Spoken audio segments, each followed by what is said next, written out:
வணக்கம் சார். வணக்கம் ஆண்டோ. எப்படி இருக்கீங்க சார்? நான் தான் கேட்கணும், எப்படி இருக்கீங்க? நல்லா இருக்கேன் சார். நீங்கள் எப்படி இருக்கீங்க? நான்காம் தூண் நேர்மையாக இருக்கீங்களா? இன்றைக்கு தலைமைச் செயலகத்துக்குள்ள தளபதி அவர்கள் நுழைஞ்சிருக்காருனாக்கா, தளபதி அவர்கள் காந்திஜியா இருக்கணுமா நேதாஜியா இருக்கணுமான்றதை நீ தான் முடிவு பண்ணணும்னு சொன்னான். அவர் பாட்டுக்கு அகிம்சை வழியில் அமைதியாக போயிட்டு இருந்த மனுஷனை நீங்கள் நெருக்கடிக்கு உள்ளாக்கி இன்னைக்கு அவர் தலைமைச் செயலகம் வரைக்கும் வர வச்சிருக்கிறீங்க. நாளைக்கு முறைப்படி தலைமைச் செயலகம் வருவார். தமிழ்நாடு காவல்துறை மேலேயே தேர்தல் ஆணையத்திட்டு கம்ப்ளைண்ட் கொடுக்குறாங்க. அது நேரடியாக ஸ்டாலினை கம்ப்ளைண்ட் கொடுக்கறதுக்கான சமம் தான் சார். அவர் ஆட்சியிலே இல்லையே, முடிஞ்சிருச்சு இல்லை. இப்போ இருக்கிறது ஒரு கிரேஸ் பீரியட் மாதிரி தாங்க. அவர் மேலே எப்படி அதை கம்ப்ளைண்ட் எப்படின்னு சொல்லுங்க. பிஜேபி அவ்வளவு அழுத்தம் கொடுத்த போது வெள்ளக்கூடிய தூக்கிட்டு ஓடினாலும் நீ போடா வென்றுன்னு சொல்லிட்டு வெளியே வந்தவர் எங்காலு. எந்த அழுத்தத்திற்கும் அசராம அங்கிருந்து வரும்பொழுது சிபிஐ ஆஃபீஸ்ல இருந்து வரும்போது எப்படி வந்தாரு, நீங்க என் படத்தை முடக்கு என்ன வேணாலும் செஞ்சுக்கோ, நான் என் மக்கள் பக்கம் நிப்பேன். நாடகம் எவ்வளவு நாளைக்கு அரங்கேறும்னா அவர் பொது வெளியில ரோட்ல இறங்குற வரைக்கும், சும்மா அப்படியே அமைதியா போற வரைக்கும் சின்ன சின்ன படம் காட்டுவீங்க. நான் ஒரிஜினலா பிக் ஸ்கிரீன்ல படம் காட்டினார்ல எங்காலு, புரியுதுங்களா? ஏன்னா இங்க கத்தியும் அவர் தான், துப்பாக்கியும் அவர் தான், சர்க்காரும் அவர் தான் அப்படின்னும் பொழுது அவர் கரெக்டா இறங்கி மக்கள் முன்னாடி நின்று ஒரு ஸ்ட்ராட்டஜியை ஃபாலோ பண்ண ஆரம்பிச்சிட்டாருன்னா உன் சீன் முடிஞ்சு. சமீபமாக பார்த்தீங்கன்னா தாவக கட்சியை சார்ந்த பெண்களை ஒருத்தர் தவறாக பேசியிருப்பாரு. அதான் ஒருத்தர் பொன்ராஜ் அவர்கள் பேசியிருப்பாரு. பொன்ராஜ் அவர்கள் அவர் சொன்ன வார்த்தையை நான் பேட்டியில் சொல்ல முடியாது, இந்த பேட்டிக்கு நாகரிகம் இருக்குன்றதுனால அந்த வார்த்தையை நான் விட்டுடலாம். ஐ மீன் உனக்கு இருக்கிற நாகரிகம் அந்த அளவுக்கு இல்லை பற்றி தீமானவர்கள் இதுக்கு சப்போர்ட் பண்ணி பேசியிருக்காரு. பொன்ராஜ் சொன்னது சரிதான். முழுக்க முழுக்க அக்கில் கையை வச்சுட்டு திருநெல்வேலி கேட்கறது. மற்றவெல்லாம் உழைச்சி சாப்பிடுவான், ஒரு உட்காந்து சாப்பிடுவார்.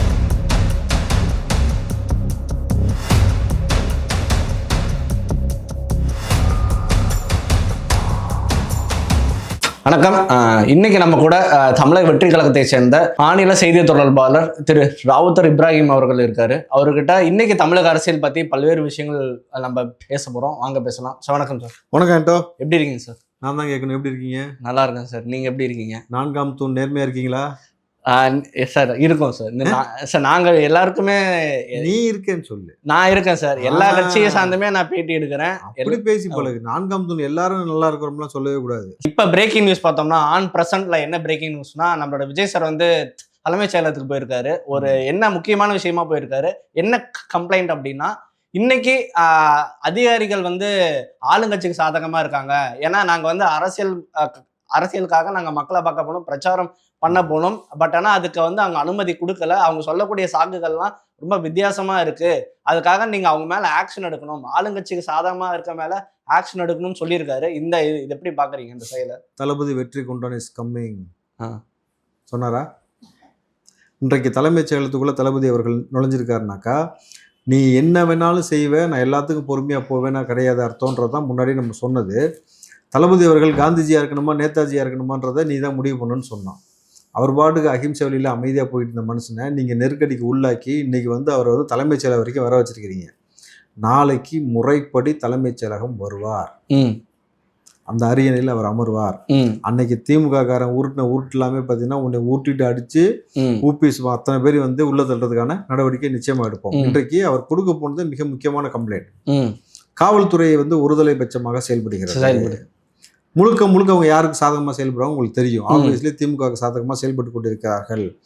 ஸோ அவர் ஒரு முறையாக காவல்துறை செயல்படாமல் தொடர்ச்சியாக எங்களுக்கு மட்டும் அனுமதி கொடுப்பதில் சிக்கலை ஏற்படுத்துவது, அனுமதி கடிதம் கொடுப்பதில் ரொம்ப தாமதம் ஏற்படுத்துவது, வேணுக்குன்னு அலக்கரிக்கிறது, உட்கார வைக்கிறது, இந்த மாதிரி எல்லா வேலையிலும் செய்துட்டு கிட்டத்தட்ட எங்கள் ப்ரோக்ராமை கேன்சல் பண்ண வச்சதுக்கப்புறம் இல்லை நாங்களாம் இந்த மாதிரி செய்யலன்னு சொல்லி ஒரு நாடகம் ஆடக்கூடிய வேலை செய்து கொண்டிருக்கிறார்கள் சொல்லிட்டு இன்னைக்கு நேரடியாக சென்று கம்ப்ளைண்ட் கொடுக்குறாரு. யார் மேலே கம்ப்ளைண்ட் கொடுக்குறாரு? தமிழ்நாடு காவல்துறை மேலேயே தேர்தல் ஆணையத்திட்டு கம்ப்ளைண்ட் கொடுக்குறாங்க பொழுது அது நேரடியாக ஸ்டாலினை கம்ப்ளைண்ட் கொடுக்கறதுக்கான சமம் தான். அப்படிதான் பார்க்க வேண்டியது. அப்படிதான் பார்க்கணும். இன்னைக்கு உங்களுக்கு கோட் ஆஃப் கான்டாக்ட் இருந்தாலுமே முழுக்க கோட் ஆஃப் கான்டாக்ட் இருக்குன்னு சொன்னதுனால உடனே கோட் ஆஃப் கான்டாக்ட் வந்தோடனே காவல்துறையெல்லாம் அப்படியே திருந்தி வருந்தி அப்படியே ஸ்டாலினுக்கு எதிராக போய் நேர்மையாக செயல்பட்டுருவாங்க அப்படின்ற மாதிரியான ஸ்ட்ராட்டஜிலாம் இங்கே கிடையாதுல்ல சார். அவர் ஆட்சியிலே இல்லையே, முடிஞ்சிருச்சு இல்லை. இப்போ இருக்கிறது ஒரு கிரேஸ் பீரியட் மாதிரி தானே. அவர் மேலே எப்படி அதை கம்ப்ளைண்ட் எப்படின்னு சொல்ல முடியும்? அதுதான் தம்பி, நீங்கள் ஆட்சியிலே இல்லாட்டியும் நீங்கள் நல்லா வச்சுவாங்க. 4.25 வருஷத்துக்கு மேலே ஸ்டாலினுக்கு துதிபாடையே அமைதியாக அவங்க சொன்ன விஷயத்துக்கு ஏற்ற மாதிரி ஒபே தி ஆர்டர்னு போகக்கூடிய நபர்கள், அதிகாரிகள் நீங்கள் யோசிச்சுங்க. வெறும் காவல்துறை மட்டும் கிடையாது, எல்லா அதிகாரிகளும் துதிப்பாதிக்கிட்டு இருந்தாங்க. இப்போ திடீர்னு கோட் ஆஃப் கான்டாக்ட் வந்தோடனே அப்படி திருந்தி மாறிடுவாங்களா? அதுக்கு முன்னாடியே ஒவ்வொரு நபருக்கும் ஏத்தார் போல சில விஷயங்கள்லாம் நடந்திருக்கும். ஸோ அப்படி இருக்கும் பொழுது இன்னைக்கு ஸ்டாலின் அவர்கள் ஒரு விஷயத்த உணர்வாரு. ம் நம்மளா தேவையில்லாம சில விஷயத்த செஞ்சுட்டோம். ம் கொல்லிக்கட்டை தூக்கி தலையை சொருதுன்னு வாங்கல்ல, ம் தலையை சொரிஞ்சா பரவாயில்ல, முடி போச்சுன்னா வளர்ந்துடும். நீ கண்ணில் சொருகிட்டிய, ம் நீ குருட்டு பேல தான் சுத்த போறீங்க. அப்படிதான் பார்க்க வேண்டியதா இருக்கு. அப்படிதான் இதை பார்க்கணும். ஏன்னாக்கா தொடர்ச்சியாக அவர் யாருக்கும் சமரசம் இல்லைன்ற ஒரு விஷயத்துல ரொம்ப தெளிவா நின்னார். பிஜேபி அவ்வளவு அழுத்தம் கொடுத்த போது வெள்ளக்கூடிய தூக்கிட்டு ஓடினாலும் நீ என்ன ஓடா வென்றுன்னு சொல்லிட்டு வெளியே வந்தவர் எங்காலு.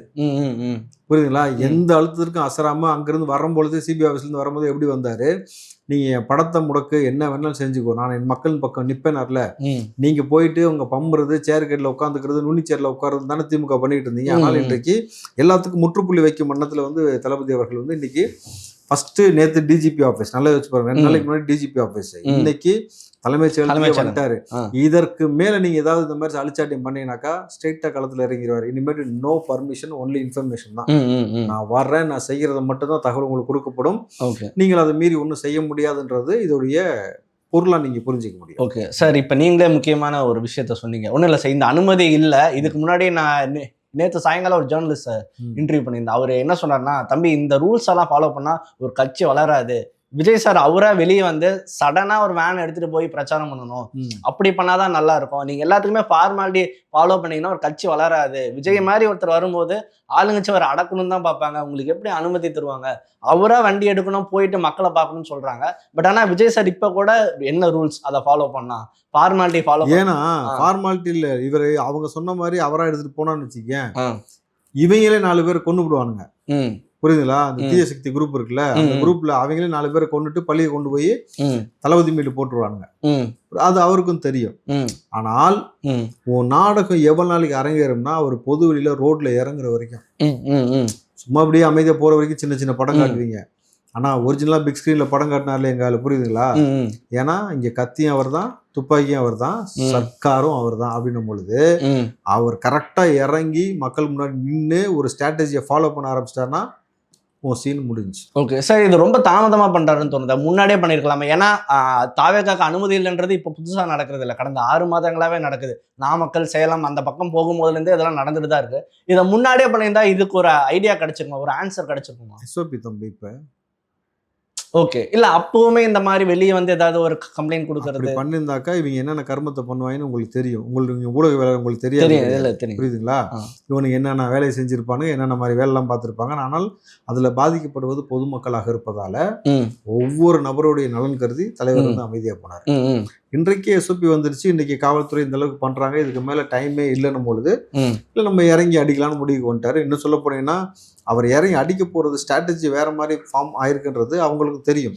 ரொம்ப அக்ரெசிவா ரொம்ப வேற லெவல்ல எடுக்கிறதுனால இது ஒரு என்ன சொல்றது, திமுகவின் நடுக்கம் மாநகராட்சி வண்டியை வச்சுட்டு வேலை செய்ய ஆரம்பிச்சாங்க. அவர் பார்த்தாரு, அவர் செய்ய ஆரம்பிச்சிட்டாரு. சார், அதிகாரி ஒருத்தர் சொல்லியிருப்பாரு, தாவேக்கா ரூல்ஸை ஃபாலோ பண்ணல. என்னன்னு சொல்லியிருக்காருன்னா, 2 நாளுக்கு முன்னாடி நீங்க ஆன்லைன்ல அப்ளை பண்ணிருக்கணும், நாளைக்கு கூட்டனா இன்னைக்கு வந்து கேட்கக்கூடாதுப்பா அப்படின்னு அவர் சொல்லியிருக்காரு. நீங்க பாத்துருப்பீங்கன்னு நினைக்கிறேன் அந்த கிளிப்பிங். அதுக்கு உங்க பதில் என்ன? நீங்க ஒழுங்கா அதை ஃபாலோ பண்ணலையா? யார் சொல்றது? யாரு? இல்ல ஒரு தேர்தல் அதிகாரின்னு நினைக்கிறேன். நான் பார்த்தேன், ஒரு வீடியோ கிளிப்பிங் பார்த்தேன். அவருக்கு தேர்தல் அதிகாரி சொல்லியிருந்தாங்க. அவர் சொல்றாரு, எந்த கட்சி கூட்டமா இருந்தாலும் 2 நாள் முன்னாடி நீங்க ஆன்லைன்ல அப்ளை பண்ணணும், நாளைக்கு கூட்டத்தை வச்சுட்டு தாவேக்கா வந்து இன்னைக்கு கேட்கறாங்க. 2 நாளைக்கு முன்னாடி மாநகராட்சி வந்து நாங்க இந்த இடத்துல வருவோம், குழி தோண்ட போறோம், பேரிகேட் வைக்க போறோம்னு சொன்னீங்களா? அவங்க தாவேக்கா கிட்ட சொன்னீங்களான்னு கேட்குறீங்களா? முதல்ல அரசு அந்த மாதிரி சொன்னீங்களா? அனுமதி கேட்ட இடத்துல இந்த மாதிரி வேலை செய்ய போறேன்னு சொன்னீங்களா? அந்த இடத்துல அந்த மாதிரி பள்ளம் இருக்குன்னு சொன்னீங்களா? சடனா ஒரு விஷயம் செய்றீங்க இல்ல, நீங்க இதெல்லாம் வந்து என்ன சொல்றது, உருட்டுன்னு வாங்கல, அந்த மாதிரியான உருட்டு சார். அப்ப அந்த இடத்துல பள்ளம் தோணுது ஒரு திட்டமிட்ட சதின்னு தான் நினைக்கிறீங்க? திட்டமிட்ட சதி, அது அப்படிதான் பார்க்க வேண்டியது. நீங்க வந்து முழுக்க திமுக இன்றைக்கு எந்த வடிவம் பட்டிருக்குனாக்கா, எதை தின்னா பித்தம் தெரியும்னு சொல்லுவாங்கல்ல, அது போல வந்து என்ன செஞ்சா விஜய் அவர்களே முடக்க முடியும், என்ன செஞ்சா அவர் செயல்பாட்டை முடக்க முடியும், என்ன செஞ்சா ஊடகத்தில் வந்து அவரை வந்து அவருடைய பேரை வந்து டேமேஜ் பண்ண முடியும், இதுலதான் முழுக்க கான்சன்ட்ரேஷன் இருக்குல்ல. இனி அந்த சீனுக்கு இடம் கிடையாது. இனி அவர் தான் நியூஸ் செட். நான் முன்னாடியே சொன்னேன், அவர் களத்துல இறங்கிட்டாருன்னா இனி அவர் தான் நியூஸ் செட் பண்ணுவாரு. அந்த அஜெண்டாக்குள்ளதான்டா நீ வந்தாகணும் செட் பண்ண ஆரம்பிச்சிட்டாரா, நாளைல இருந்து வாய் திறந்து உங்களை பத்தி பேச ஆரம்பிப்பாரு. ஸ்டாலினின் லீலைகள் ஒரு பெரிய ஒரு லிஸ்டே இருக்குது, புரியுதுங்களா?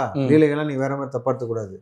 அவர் ஆட்சியில செஞ்ச ஒரு கன்றாவித்தனமும் அவரே பெண்களை குறித்து மற்றவங்களை குறித்து கொஞ்சம் பேசின ஆபாசமான விஷயங்கள் எல்லாமே கைவசம் இருக்கிற பொழுது எல்லாத்தையும் வெட்ட வெளிச்சமா பேச போறாரு. இது வேணாலும் மூடி வச்சிருந்தீங்கல்ல திமுக, நீ பெரிய உத்தம அப்படின்ட்டு உன் உத்தம வேஷம் பத்தினி வேஷம் எல்லாமே களைய போகுது. அவ்வளவுதான். ஓகே சார், நீங்க அடிக்கடி சொல்லுவீங்க, உங்க இன்டர்வியூஸ்ல அடிக்கடி சொல்லுங்க, விஜய் சார் வந்து நேர்ல வந்தா யாரும் தாங்க மாட்டாங்க, ஃபீல்டுக்கு வந்தா தாங்க மாட்டாங்க சொல்லுவீங்க. இப்ப சமீபமா 3 நாள் முன்னாடி போலீஸ் ஸ்டேஷன், இன்னைக்கு வந்திருக்காரு ஃபீல்டுக்கு.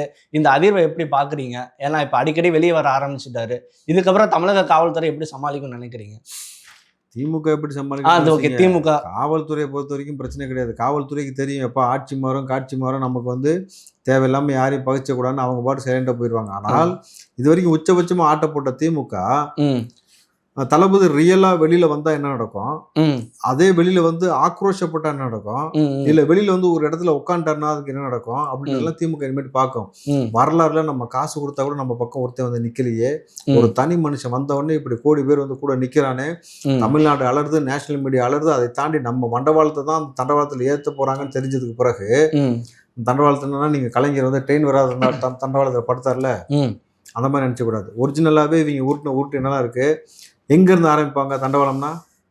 டிக்கெட் வாங்காமல் ஒருத்தர் வந்தாரு கக்கூஸ்குள்ளே மறைஞ்சு, அங்க இருந்து ஆரம்பிச்சு இன்னைக்கு வந்து இவங்க பண்ணக்கூடிய அழிச்சாட்டத்தை எல்லாத்தையும் வெளிப்படையா பேசுவார். அப்படிதான் பார்க்க வேண்டியதா இருக்கு. சரி, இப்ப சமீபமா இன்னும் பல்வேறு கேள்விகள் இருக்கு, பின்னாடி வரேன். இப்ப சமீபமா பாத்தீங்கன்னா தாவக கட்சியை சார்ந்த பெண்களை ஒருத்தர் தவறா பேசியிருப்பாரு. அதான் ஒருத்தர், ஓகே, 4 பேர் இல்ல, பொன்ராஜ் அவர்கள் பேசியிருப்பாரு. பொன்ராஜ் அவர்கள் அவர் சொன்ன வார்த்தையை நான் பேட்டியில சொல்ல முடியாது, என்ன பேட்டிக்கு நாகரிகம் இருக்குன்றதுனால அந்த வார்த்தையை எல்லாம் விட்டுறலாம். ஐ மீன், உனக்கு இருக்கிற நாகரிகம் அந்த அளவுக்கு இல்லை பத்தி தம்பி. அதான் அதை ஓப்பனா அந்த வார்த்தையை வந்து உங்களுக்கு தெரியும், பாக்குறவங்களுக்கு தெரியும். அறிவில்லைன்றதை உன்னால சொல்ல முடியல என்ன தம்பி? அது எப்படி மாதிரி பேசிட்டான்னு சொல்ல முடியல, சங்கடப்படல. பெண்களுடைய சாபத்தை வாங்கிட்டாருன்னு சொல்ல முடியல உன்னால. அந்த வார்த்தை கிறுக்க வந்து எப்படி அப்துல் கலாம் கூட இருந்தாருன்னு சொல்ல முடியல. இல்லை ஒரு ஆங்கராக அந்த மாதிரி சொல்கிறதுக்கு உனக்கே அசிங்கமாக இருக்குல்ல, ஆனால் அவங்களுக்கு அசிங்கம் இல்லை. அப்துல் கலாம் கூட இருந்து அவர் பேரை வந்து என்ன சொல்கிறது பயன்படுத்தி கட்சி ஆரம்பித்து கல்லாக்கட்டலாம் நினச்ச ஆளை அப்துல் கலாம் குடும்பமே கூப்பிட்டு செவில் அறியாத கூட சொல்லிட்டாங்க, மூடிக்கிட்டு. இவரு நேர்மையா வாழ்ந்த மனுஷன், பணத்துக்கு ஆசைப்படாத நபரு, ஜனாதிபதி உச்சபட்ச பதவி தம்பி. 2வது அவர் விஞ்ஞானி கூட. அவருக்கு வந்து உலக நாடுகள் வந்து எத்தனை மில்லியன் கேட்டாலும் கொடுப்பதற்கு ரெடியா இருந்தாங்க. தன் நாட்டிற்கு அவரை வந்து ரெட் கார்பெட் போட்டு கூப்பிட்டாங்க. அப்படி இருந்த பொழுது போகாத மனிதர் எளிமையாக கக்கனை இந்த காலத்துல சமகாலத்துல யாரும் பார்த்திருக்க மாட்டாங்க. மாணவ பிள்ளைகளோடு அவ்வளவு இணக்கமாக இருந்தார். அப்துல் கலாம் இறந்த பொழுது வெறும் 2 செட்டு ட்ரெஸ், 2000 ரூபாய் காசு கூட அவர்கிட்ட இல்லைன்னும் பொழுது இவ்வளவு நேர்மையா உலகமே வியந்து இன்னைக்கு இந்தியாவை பார்த்து பிற நாடுகளை அச்சப்படுதுனாக்கா அதுக்கு அவர் தான் காரணம். இந்த மிஷல் மேன் ஆஃப் இந்தியான்னு சும்மாவா வச்சாங்க பட்டம்? அப்படியாப்பட்ட நபர் கூட இருந்துட்டு பெண்களை பார்த்து ஒரு கட்சிக்கு ஆதரவு தெரிவிக்கிறாங்கன்னு எல்லா பெண்களும் இருக்கிறவங்க எல்லாம் வந்து விபச்சாரின்னு சொல்றது. இப்படி ஒரு தற்கொலை கூட்டம் இருக்குன்னு சொன்னீங்கன்னா, தற்கொலை கூட்டம்னு நீ சொல்றல, இந்த தற்கொலை கூட்டத்தை தாண்டா ஓட்டு வாங்கி நீங்க வந்து ஆட்சிக்கு வந்தீங்க. அப்ப தலைமை தற்கொலை நீங்க தானே. இந்த தலைமை தற்கொலைகள் வந்து எந்த அளவுக்கு தற்கொலைன்னு நீ சொன்ன பத்தியா? இப்படி ஒரு தற்கொலை கூட்டம் இருக்குன்னு விஜய் காட்டிட்டாருன்னு. ஆனா ஒரே ஒருத்தன் அதே மாதிரி காமிச்சான். யாரு? ஸ்டாலினும் உதயநிதி ஸ்டாலினும் எவ்வளோ பெரிய மேதாவி அப்படின்னு காசியப்பன் பாத்திரங்கள் ஒருத்தன் கப்பு வாங்கிட்டு இந்த மாற்றுத்திறனை கொடுத்தான் தெரியுமா? அப்போவே தெரிஞ்சுக்கிட்டோம் நீ எவ்வளோ பெரிய நானும் நாகரிகம் கருதி சொல்லலை. Okay sir. சார், இந்த கேள்வி என் மைண்டில் எப்பயுமே இருக்கு. இன்னைக்கு தாவக கட்சியினர் சேர்ந்தவர்கள ஒரு தவறான வேர்டு யூஸ் பண்ணி சொல்றாங்க, முட்டாள்கள், அதான் இந்த மாதிரி ஏதாவது சொல்றாங்க. இவங்க தானே முன்னாடி திமுக ஓட்டு போட்டிருப்பாங்க, அப்ப அவங்க தற்கொலைகளா தெரியலையான்ற கேள்வி எனக்கு எப்பயுமே தோணும். உங்களுக்கு அந்த கேள்வி தோணி இருக்கு? அப்ப இனிச்சுதான். அப்ப நல்லா இருந்தது. அதான் இனிச்சுதான். ஓகே, புரிஞ்சுச்சா? Okay okay sir. சார், ஆனா இப்ப அவரே சொல்லியிருப்பாரு, செகண்ட் டைம் ஒரு ரிப்போர்ட்டர் ஃபோன் பண்ணி கேட்டிருப்பாரு, அப்ப கூட அவர் ஃபீல் பண்ணல, சொன்னது சரின்ற மாதிரி தான் ப்ரூவ் பண்ணியிருப்பாரு. அந்த பொன்ராஜ் அவர்கள் சரின்ற மாதிரி தான் ஃபீல் பண்ணியிருப்பாரு. நான் சொன்னது சரின்னு சாதிச்சிருப்பாரு. சார், பொதுவாகவே இன்டர்வியூல நடக்கிறது சகஜம் தான். ஐ மீன், எமோஷனலா தான் சொல்லிடுவாங்க. அதுக்கப்புறம் நான் அப்படி என்ன அறியாம சொல்லிட்டேன்னு சொல்லுவாங்க. பொதுவாக இன்டர்வியூல இந்த மாதிரி நடக்கும் தான். பட் ஆனா அவர் அப்ப கூட அதை வந்து உணர்ந்து சொல்லல, நான் சொன்னது சரிதான்ற மாதிரி சொல்லியிருப்பாரு. அது எப்படி பாக்குறீங்க? எப்படி பாக்குறீங்கன்னா வெயிட்டா கொடுத்துருப்பாங்கன்னு பாக்குறேன். ஓகே, அது அப்படி சார். ஆளுங்கட்சியே இல்லைன்னு சொல்றாங்களே, நீங்க தான் உங்களோட தாவேக கட்சியினர் தான் அவரை திமுகன்னு சொல்றீங்க. பொன்ராஜ் திமுக நிகழ்வில் 1000 நிகழ்வுகள் கலந்து கொண்டதற்கான எல்லா போட்டோஸ், வீடியோஸ், ஃபுட்டேஜ் திமுகவுக்கு ஆதரவாக இது வரைக்கும் ஒரு 500 பேட்டியாவது கொடுத்துருப்பாரு. அப்ப என்னது? இதுக்கு இன்னொரு பதில் அவங்க சொல்றாங்க. திமுக விஜய் அவர்களே திமுக மேட்டைகள் இருந்த போட்டு இங்க பாருப்பா விஜய் இருந்திருக்கா, விஜயும் டிஎம்கேன்னு சொன்னேன் நீ ஒத்துப்பியா அப்படின்னு சொல்றாங்க. இந்த கேள்வி நான் உன்னையதான்டா தீய சக்தின்னு சொல்றோம் நாங்க. யார சொல்றோம்? தினமா மக்கள் இல்லாம டிக்கெட் எடுக்காம வந்த பையன் நீ தானே சொல்றோம்ல. நீ தானே வந்து இன்னைக்கு வந்து மக்கள் வந்து வதைக்கிறேன்னு சொல்றோம்ல. உன்னதான் அழிக்க வந்திருக்கோம்னு சொல்றோம்ல. உன்னுடைய ஆணவம், உன்னுடைய திமிரு, இந்த ஆட்சி முறை தானே கொல்ல போறோம்னு சொல்றோம்ல. அப்புறம் இப்ப பொன்ராஜ் அவர்கள் நல்லவன்னு சொல்ல வராங்களா இவங்க எல்லாரும் சேர்ந்து திமுக? அவர் சொன்ன கருத்து நல்ல கருத்துன்னு சொல்றாங்க. என்ன கருத்துனா, உங்க கட்சியினர் சேர்ந்த பெண்கள் தானே இப்படி பேசுறாங்க. பொறுக்கிக்கு இன்னொரு பொறுக்கி சப்போர்ட்டா? ஓகே, அவர் என்ன சொல்ல வராங்கன்னா, இப்ப உங்க கட்சியினர் தானே இதெல்லாம், உங்க கட்சி தான் இப்ப கண்டிக்கணும். என் புருஷனோட நீங்க தான் பிடிக்கும்னா இது அபத்தமா இல்லையா, நீங்க தானே கண்டிக்கணும்னு சொன்னாரு. இதுல என்ன தப்பு இருக்குன்னா பல்வேறு நபர்கள் அதான் கேக்குறேன். பிச்சைக்காரனுக்கு செக்யூரிட்டி பிச்சைக்காரன்ற மாதிரி இந்த பொறுக்கி காலத்து வாங்கிட்டு பல பொறுக்கிகள் வந்து பெண்களை இந்த மாதிரி இழிவா பேசுறது சரின்னு சொல்றாங்கன்னா என்ன செய்யலாம்? 4ஆம் தூண் என்ன செய்து கொண்டிருக்கிறது? ஓகே, விஜயை பத்தி மட்டும் கேள்வி கேட்டே உட்காந்துருக்குதா, இல்ல இந்த மாதிரி பேசுனதெல்லாம் தப்புன்னு சொல்லுதா தூண்?